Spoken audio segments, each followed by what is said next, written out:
Maaf, siapa nama Anda? Nama saya Pak Udin. Saya punya pengalaman masa lalu yang lumayan cukup menyeramkan. Kalau ceritanya seperti apa, Pak? Dulu ini kisah nyata, Pak. Waktunya sekitar antara 8 tahunan mungkin, sekitar 8 sampai 10 tahun. Kisah dulu, saya ini pernah malam itu jam 11 malam pulang dari rumah teman. Habis main di rumah teman, pulang sekitar jam 11 malam. Biasanya itu saya pulang itu kalau habis dari rumah teman itu tidak berani lewat jalan yang jarang orang berani lewat ke situ. Ya, karena itu suasana agak gerimis, jadi saya ambil jalan yang orang jarang berani lewat situ.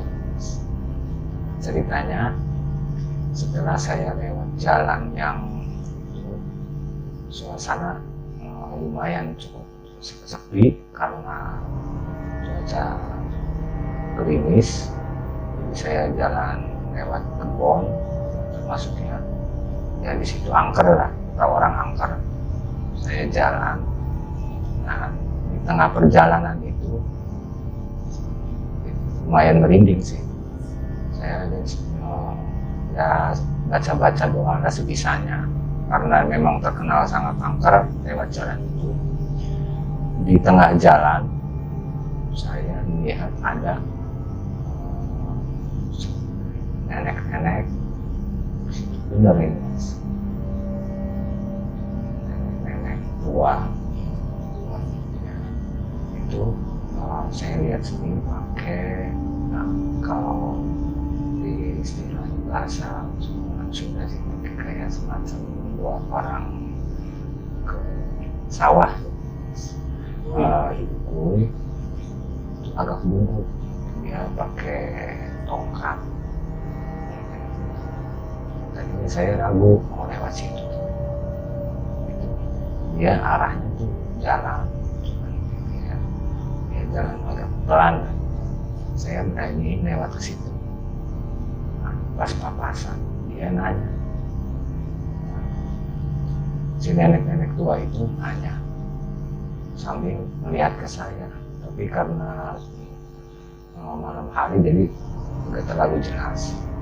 Si nenek tua itu nanya, di mana Tom? Tengah malam teh jalan-jalan wae. Maksudnya sudah. Bahasa Sunda, ya bahasa. Terus kata saya itu, oh habis dari rumah temen. Nah, terus si nenek itu jawab lagi, kadang ya, oh nanti ikutin isi bajuri, mau jalan-jalan lainnya. Kata si nenek itu bilang itu mas. Nah, oh iya nek, kata saya jawab kayak gitu. Si nenek itu setelah udah nanya ke saya lewat, oh ya makasih nek, saya mesti jalan sedikit ya, sekitar antara 5 meter mungkin. Saya agak curiga, oh tengah malam ada nenek jalan sendirian. Saya pas tengok ke belakang, benar itu saya lihat sendiri berada mas. Saya itu lihat tadi ya, kalau jalan kaki kan jalannya itu nggak mungkin kalau 5 langkah saya lihat itu harusnya masih ada. Ya, saya tengok ke belakang itu udah nggak ada nenek itu. Nah, setelah melihat si nenek itu nggak ada, saya langsung lari di situ, takutan sampai ke rumah. Dan saya langsung datang ke rumah. Saya cerita ke orang tua, malah ketawain nggak percaya saya cerita kayak gitu. Akhirnya saya sampai malam tidur kebayang terus, ya sampai mimpinya buruk terus, sampai pagi itu saya mimpi buruk terus Pak. Dari ini saya sampai sekarang kepikiran, sampai nggak berani lewat jalan itu lagi. Itu kisah saya, pengalaman yang benar-benar melihat ya ada, ya ketemu makhluk yang ya mungkin dikatakan makhluk goib tapi menyerupai nenek-nenek tua. Mungkin itu pengalaman yang cukup menyeramkan. Nah ada lagi Mas ini ya semenjak kuliah ini kisahnya udah lama banget, sekitar ya antara 15 tahunan lah. Waktu kuliah saya pernah pengalaman mau dibawa ke alam goib waktu puncak. Nah dulu semenjak saya kuliah saya pernah pengalaman puncak sama teman. Saya puncak dulu ke gunung yang ada di Jawa Barat, Gunung Ciremai. Saya itu berangkat habis isya sama teman sekitar 5 orang. Awalnya ya puncak biasa, habis isya saya berangkat. Nah, sampai puncak itu sekitar jam 8 pagi. Jam 8 pagi ya agak telat mungkin karena ada cuaca buruk. Seharusnya sampai jam 6 sampai jam 8. Nah setelah turun sekitar jam 12-an, jam 12 siang saya turun sama teman-teman berlima, turun dari Gunung Ciremai itu.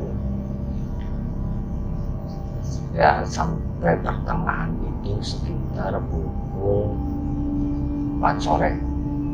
Dari jam 12 pertengahan Gunung Ciremai itu jam 4 sore pulang. Sampai pertengahan itu jam 4 sore. Udah direncanakan sampai kaki gunung itu sekitar maghrib kalau nggak salah 7 malaman. Sama teman itu saya salah jalan. Itu salah ambil jalur yang seharusnya jalurnya ke kanan. Saya ambil jalur yang ke kiri. Lalu sama teman mungkin karena ya kondisi udah lelah, akhirnya salah jalan. Lalu sampai jam 7 malam saya nggak sampai ke kaki gunung, sampai ke bawah. Saya nggak tahu nyasar kemana sampai jam 7 malam. Itu kejadiannya. Saya tiba di suatu tempat. Di suatu tempat itu saya juga heran gitu. Tempat itu biasanya kalau di puncak gunung Ciremai itu kan tidak ada dataran yang datar. Ini setelah saya turun sekitar jam 7 malam di suatu tempat itu saya melihat kepala sendiri, ya teman juga pada melihat semua, ada 5 orang. Pohonnya itu lain, jadi pohon itu seperti pohon kalau ini seperti beringin, pohon beringin yang besar-besar, banyak. Tapi pohon beringin itu depannya ada semacam kalau dalam acara pernikahan itu ada jalur, di situ ada jalur di situ kayak jalur untuk masuk ke dalam acara itu. Nah, jalur itu antara pohon sama pohon. Teman berlima itu tadi awal curiga, kok di tengah gunung ini ada jalur. Tapi saya lihat pohonnya juga beda. Satu pohon ini besar-besar, terus jalannya itu datar. Saya lihat pakai batu itu jalan itu datar, terus kayak semacam kayak hutan gitu. Jadi nggak ada turunan. mau masuk, teman-teman curiga ada jalan begini. Akhirnya karena curiga, akhirnya nggak jadi untuk masuk ke jalan atau ke hutan itu, karena mungkin teman-teman juga curiga kok dalam di gunung kok datarannya datar. Akhirnya teman-teman pulang lagi, balik lagi, puncak lagi ke atas, sampai ke situ, sampai ke jalan yang cabang tadi jam 12 malam, sampai ke atas, sampai jalan.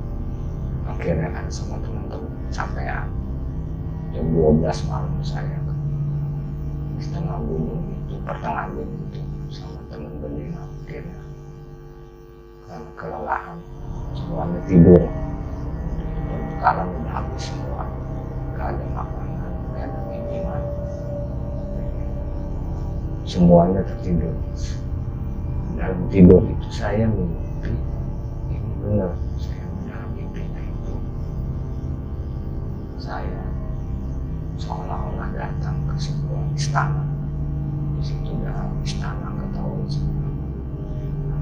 saya sama di situ tuh ada, kalau dalam acara pernikahan itu pagar air itu, sama pagar air di depan itu suruh masuk ke dalam istana. Saya heran itu di situ. Setelah masuk ke istana pagar air itu, saya melihat kalau untuk tempat duduk di sektor singgah sana itu ada putri, Mas. Ada putri situ pakai semacam kayak putri di situ, itu putri tersenyum ke saya, Mas. Benar, saya heran, oh dia tersenyum. Sama para dayang itu saya suruh masuk ke dalam, suruh ketemu sama putri itu, dipanggil. Setelah saya dipanggil, saya mau mendekati putri itu, saya jalan kaki mau ke tempat singgah sana itu. Akhirnya saya terbangun, sekitarnya masih malam, sampai saya kaget. Ya baca-baca sebisanya, akhirnya saya cerita ke teman di situ. Teman juga pada heran. Saya baca doa sama teman sebisanya. Ini masih di tengah gunung, karena kecapean, masih tidur. Akhirnya saya tidur lagi, istri sama teman tidur lagi sampai pagi.